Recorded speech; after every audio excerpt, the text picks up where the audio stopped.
siamo a Frassino, ragazzi, tra Frassino e Melle.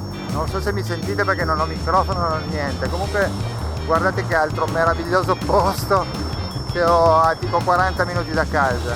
Faccio vedere. Ciao belli. Vi voglio bene, sono devastato.